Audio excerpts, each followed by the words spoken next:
तुम्हाला मुलांच्या मुलींकडून असलेला एक्सपेक्टेशन सांगणार आहे. आता तुम्ही म्हणाल की मुलांच्या अपेक्षा, हो, मुलांच्याही अपेक्षा असतात. ते कधी सांगत नाही, पण त्यांच्याही अपेक्षा असतात. आणि कुठेतरी याच मुलांच्या अपेक्षा मुलींनी समजून न घेतल्यामुळे रिलेशनशिपमध्ये मिसअंडरस्टँडिंग्स होतात आणि यामुळे रिलेशनशिप जास्त वेळ टिकत नाही. चला तर मग बघूया त्या कोणत्या अपेक्षा आहेत. Number 1, respect. बघा, लहानपणापासूनच मुलांना शिकवलं जातं की मुलींची, महिलांची रिस्पेक्ट करा, त्यांची किंमत करा, आणि म्हणून मुलं तसं करतात सुद्धा. पण मुलींना असं सांगितलं जात नाही का मुलांना रिस्पेक्टची गरज नाहीये, आपण सुद्धा त्यांची किंमत करावी, हा त्यांचा हक्क नाहीये. आणि म्हणूनच ना बऱ्याचशा मुलींच्या डोक्यात हे भरलेलं असतं की मुलांचं काय, मुलांची किंमत केली काय आणि नाही काय फरक पडून जाईल. बघा, बऱ्याचशा मुलांच्या याच कंप्लेंट असतात की माझी पार्टनर माझी रिस्पेक्टच करत नाही, आणि याच कारणामुळे बरेचसे रिलेशनशिप तुटतात. बऱ्याचशा मुलांची अशी कंप्लेंट असते की माझी पार्टनर माझी रिस्पेक्टच करत नाही, मी तिच्यासाठी जेही काही करतो ती त्याला किंमतच देत नाही. मग काय फायदा अशा रिलेशनशिपचा? म्हणून मुलींना समजून घ्या, तुमचा पार्टनर रिस्पेक्ट डिझर्व करतो, त्याला रिस्पेक्ट द्या, त्याची रिस्पेक्ट करा, त्याची किंमत करा. तेव्हाच तुमचं रिलेशनशिप लॉंग टर्म पर्यंत टिकू शकतं. मुलांची दुसरी अपेक्षा. मुलांनाही वाटतं की त्यांची कोणीतरी काळजी घ्यावी, त्यांच्यासाठीही कोणीतरी एफर्ट्स घ्यावे, त्यांनाही कोणीतरी पॅम्पर करावं, त्यांना खुश करण्यासाठी काही गोष्टी कराव्या. ते कधी सांगत नाही, पण त्यांना सुद्धा हे वाटतं. मुलांनाही वाटतं की कधी कधी त्यांना लहान समजून आपण त्यांच्याशी तसं वागावं, त्यांचे लाड करावे, त्यांच्या काही गोष्टी ऐकाव्या. बघा, मुलांना आपल्याकडून जास्त काही हवं नसतं. या छोट्या छोट्या गोष्टींनी सुद्धा ते खूप जास्त खुश होऊन जातात. म्हणून ते तर आपल्यासाठी नेहमीच करतात, पण आता तुमचं सुद्धा कर्तव्य आहे की तुम्ही त्यांना समजून घ्या, त्यांच्या काही गोष्टी ऐका. तुमचा पार्टनर ज्या गोष्टीने खुश होत असेल ती गोष्ट त्याच्यासाठी करा. आणि लक्षात ठेवा, मुलं हे कधी सांगत नाही, ते आपल्याला समजून घ्यावं लागतं. तिसरी अपेक्षा, त्यांच्या पास्टला धरून ठेवू नका. बघा, प्रत्येकाचा काहीतरी पास्ट असतो, तुमचाही असेल, पण का तुम्हीच दरवेळेस त्याचा पास्ट धरून ठेवता? त्याच गोष्टी त्याला आठवण करून देता, त्याला प्रश्न विचारता, त्याला त्रास होईल असं वागता. बऱ्याचदा ना काही मुली पास्टच्या एखाद्या एकच टॉपिकवरून त्या मुलाशी भांडण करत असतात, सतत भांडत असतात.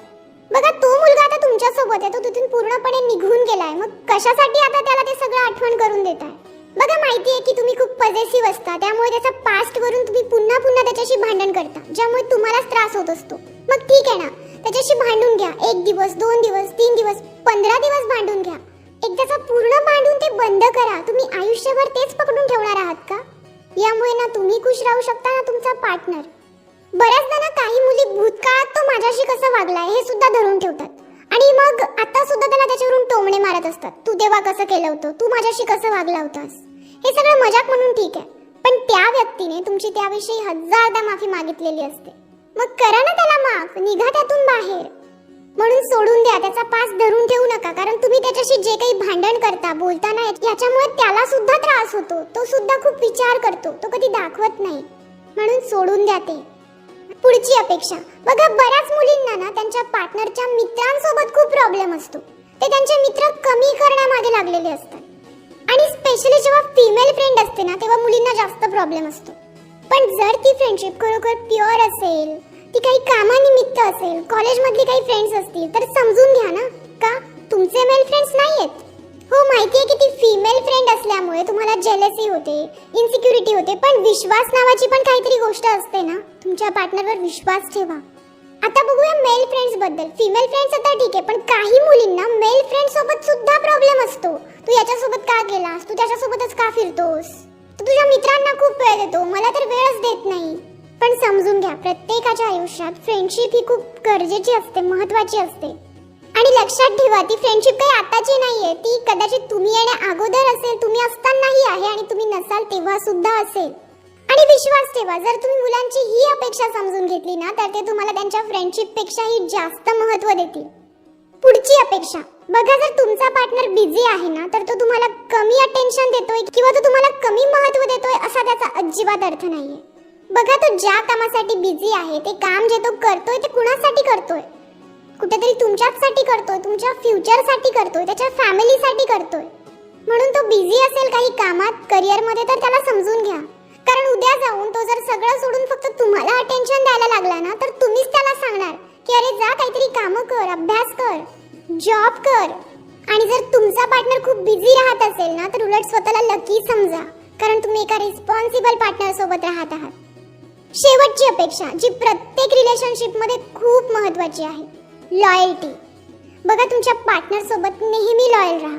तुम्हाला नाही माहित तो त्याच्या आयुष्यातली प्रत्येक गोष्ट ही तुमच्यासाठी करत असतो, म्हणून तुमची सुद्धा रिस्पॉन्सिबिलिटी आहे त्याच्याशी प्रामाणिक राहण्याची.